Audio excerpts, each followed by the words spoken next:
بسم الله الرحمن الرحيم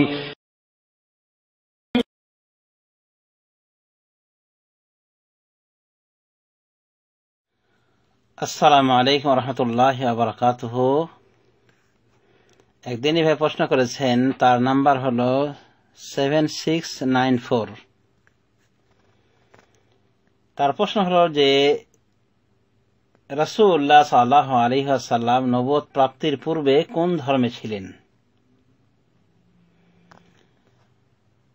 এই প্রশ্নের জবাব হলো যে মহান রব্বুল আলামিন তার রাসূল সাল্লাল্লাহু আলাইহি ওয়াসাল্লাম সম্পর্কে যা বলেছেন সেটাই মহান সত্য, এর বাইরে আর কোনো সত্য নাই।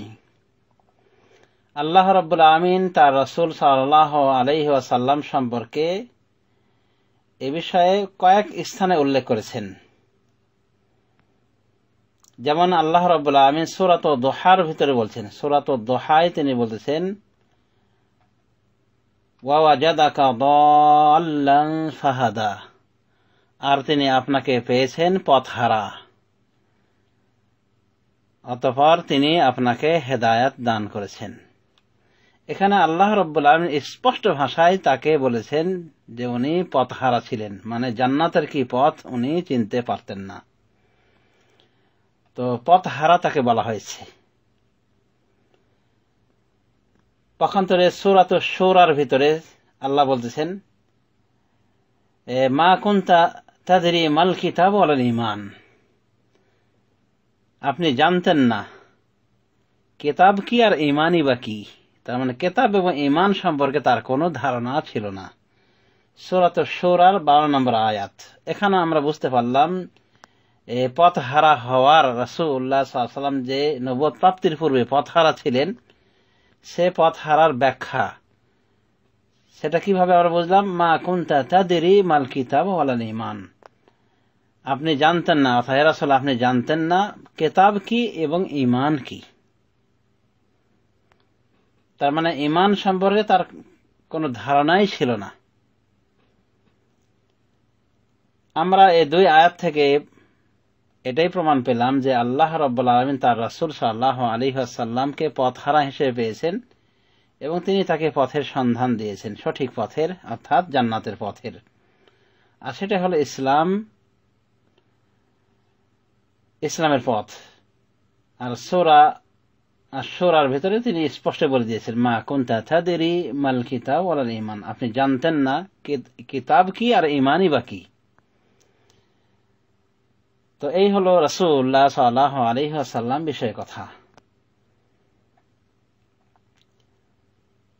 তাফসিরে মুকাতিল বিন সুলাইমান এই তাফসিরের ভিতরে সূরাত শারহ তথা ইনশিরাহ যেটাকে বলা হয় আমাদের দেশে যে সূরার নাম, সে সূরার ব্যাখ্যা প্রথম আয়াত আলাম নাশরাহ লাকা সাদরাক এর ব্যাখ্যায় উনি বলেন ইয়াকুলু আলাম নুওয়াসসি লাকা সাদরাক, আলাম নাশরাহ লাকা সাদরাক মানে আমি কি আপনার বক্ষকে প্রশস্ত করিনি। এর ব্যাখ্যায় উনি বলছেন যে আমি কি আপনার বক্ষকে প্রশস্ত করিনি বাদা মাকানা দাইয়াকান, অথচ ওটা ছিল সংকীর্ণ, লা ইয়ালিজু ফিহিল ঈমান, সেখানে ঈমান প্রবেশ করত না, হাত্তা হাদাহুল্লাহু আযজা ওয়া জাল্লা, এমনকি আল্লাহ সেই বক্ষকে হেদায়েত দান করেন। এরপরে উনি বলেন যে এটাই হলো সেই কথার তাৎপর্য যে আল্লাহ কি বলেছেন ওয়া ওয়াজাদাকা দাল্লান ফাহাদা, আর তিনি আপনাকে পেয়েছেন পথহারা, এরপর তিনি আপনাকে হেদায়েত দান করেছেন। পথহারা পেয়েছিলেন, পরে তিনি আপনাকে হেদায়েত দান করেছেন। এবং এটাই সেই কথার ব্যাখ্যা, মানে আল্লাহ রাসূলের অন্তর যে সংকীর্ণ ছিল এটার ব্যাখ্যা হিসেবে তিনি আরেকটা উদাহরণ দিয়েছেন আল্লাহ তাআলার বাণী মা কুনতা তাদরি মাল কিতাব ওয়াল ঈমান, আপনি জানতেন না কিতাব কি ঈমান কি। তাহলে আমরা বুঝতে পারলাম যে রাসূলুল্লাহ সাল্লাল্লাহু আলাইহি ওয়াসাল্লাম নবুয়ত প্রাপ্তির পূর্বে কোনো ধর্মেই উনি ছিলেন না, বরং তিনি ছিলেন হয়রান পেরেশান। তবে তিনি কোনো মূর্তিকে পূজা দিয়েছেন, মূর্তির নিকটে মাথা অবনত করেছেন মর্মে কোনো শুদ্ধ বর্ণনা পায় না। আল্লাহ রাব্বুল আলামিন তাকে হেফাজত করেছেন। এজন্যই ওয়াজাদাকা দাল্লান ফাহাদা এই আয়াতের ব্যাখ্যা করতে গিয়ে কয়েকটা ব্যাখ্যা আমাদের সামনে আমরা পাই। যেমন তাফসির জামিউল বায়ান তথা তাফসির তাবারিতে অর্থাৎ তাফসির ইবনে জারির তাবারিতে বলা হয়েছে, কয়েকটা অর্থ করা হয়েছে যেগুলি প্রায় কাছাকাছি। তো ওয়াজাদাকা দাল্লান ফাহাদার ব্যাখ্যায় হাফেজ ইবনে জারির তাবারি বলছেন ওয়াজাদাকা আলা গায়রিল্লাযী আনতা আলাইহিল ইয়াওম, এবং তিনি পেয়েছেন আপনাকে বর্তমান কালে আপনি যার উপর রয়েছেন তার ভিন্ন অন্য ধর্মে তিনি আপনাকে পেয়েছেন, অন্য বিষয়ের উপরে। ওয়াকালা সুদ্দি ও ফি যালিক, এবং এক্ষেত্রে সুদ্দি বর্ণনা করেছেন, এরপর সনদ সহ উল্লেখ করেছেন। তো সুদ্দি কি বলেছেন? ওয়াজাদাকা দাল্লান এর ব্যাখ্যায় কাল কানা আলা আমরে কওমিহি 40 আমান, তিনি তার জাতির ধর্মের উপরে ছিলেন 40 বছর। এটা একটা ব্যাখ্যা। ওয়াকিলা উনিয়া বিযালিকা ওয়াজাদাকা ফি কওমিন যুল্লালিন ফাহাদাকা। ইবনে জারির তাবারি এটাও বলেন যে এর ব্যাখ্যা এটাও বলা হয়েছে, অর্থ করা হয়েছে যে আপনাকে তিনি পেয়েছেন ওয়াজাদাকা দাল্লান ফাহাদা, এর ব্যাখ্যায় বলছেন আপনাকে তিনি পেয়েছেন ফি কওমিন যুল্লালিন ফাহাদাকা, আপনাকে তিনি পেয়েছেন গোমরাহ কওমদের ভিতরে, গোমরাহ লোকদের ভিতরে, অতএব আপনাকে হেদায়েত দান করেছেন। দুররে মানসুরে বলা হয়েছে, এটা দেখা গেল তাফসির ইবনে জারির তাবারির তাফসির। দেখুন তাফসির ইবনে জারির তাবারি 24 খণ্ড 488 পৃষ্ঠা।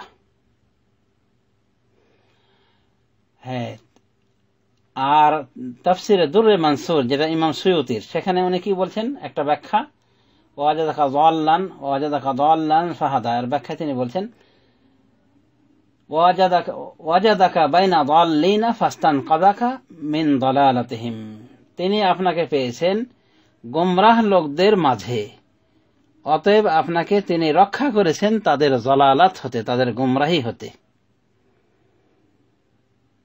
দেখুন দুররে মানসুর, তাফসীর দুররে মানসুর 15 নম্বর খণ্ড 489 নম্বর পৃষ্ঠা। তো যা হোক, সব কথার শেষ কথা হলো এটাই যে স্পষ্ট কোনো বর্ণনা পাওয়া যায় না যে রাসূলুল্লাহ সাল্লাল্লাহু আলাইহি ওয়াসাল্লাম নির্দিষ্ট কোনো ধর্মের ভিতরে রয়েছেন। সুতরাং নির্দিষ্ট কোনো ধর্মের ভিতরে ছিলেন নবুয়ত প্রাপ্তির পূর্বে স্পষ্ট কোনো ধারণাই আমরা পাই না। পক্ষান্তরে আল্লাহ রাব্বুল আলামিন এটাকেই তাকিদ করে বলে দিয়েছেন। এটাই প্রমাণ হয়ে যাচ্ছে যে আসলেই রাসূলুল্লাহ সাল্লাল্লাহু আলাইহি ওয়াসাল্লাম হয়রান পেরেশান ছিলেন, তিনি কোন পথে যাবেন, কি করবেন, পথ হারা ছিলেন। আল্লাহর ভাষায় তিনি পথ হারা ছিলেন, তিনি তাকে পথ দেখিয়েছেন। আবার আল্লাহ কি বললেন এটাও যে মা কুনতা তাদরি মাল কিতাব ওয়াল ঈমান, আপনি জানতেন না কিতাব কি ঈমান কি, তার মানে সঠিক ঈমান তার মাঝেও ছিল না নবুয়ত প্রাপ্তির পূর্বে। আমরা এই আয়াত থেকে স্পষ্টতই বুঝতে পারলাম। তো এই জন্য আল্লাহ রাব্বুল আমিন তার সম্পর্কে অন্যত্র বলেন ওয়া কানা ফাদলুল্লাহি আলাইকা আযীমা, আপনার উপরে আল্লাহর অনুগ্রহ মহান। তার মানে আল্লাহ রাব্বুল আমিন পথহারা থেকে পথ দেখিয়েছেন, অনুভাবে ঈমান, কিতাব এবং ঈমান দিয়েছেন। শুধু তাই নয়, তাকে সৃষ্টির সেরা মহামানব করে পাঠিয়েছেন এবং সাইয়্যিদুল মুরসালিন বানিয়েছেন, এবং তার আগের গুনাহ পরের গুনাহ সব মাফ করে দিয়েছেন। অনেক ফজিলত রয়েছে রাসূলুল্লাহ সাল্লাল্লাহু আলাইহি ওয়াসাল্লামের। তো রাসূল সাল্লাল্লাহু আলাইহি ওয়াসাল্লামের নবুয়ত প্রাপ্তির পূর্বের ঘটনা হলো এই সমস্ত তথ্য যা ইতিপূর্বে বলা হলো, কিন্তু পরে তো তিনি হলেন এই সৃষ্টির সেরা মহামানব, নবী রাসূলদের সর্বসেরা নবী রাসূল, এবং আল্লাহ রাব্বুল আমিন তার জন্য যত ফজিলত রেখেছেন আর অন্য কোন নবী এরকম ফজিলত লাভে ধন্য হননি। আল্লাহ রাব্বুল আমিন আমাদেরকে এই মহান নবীর উম্মত বানিয়েছেন, এজন্য আমরা গর্বিত। সাল্লাল্লাহু আলা নবিয়িনা মুহাম্মদ ওয়া আলা আলিহি ওয়া সাহবিহি আজমাইন। আসসালামু আলাইকুম ওয়া রাহমাতুল্লাহ।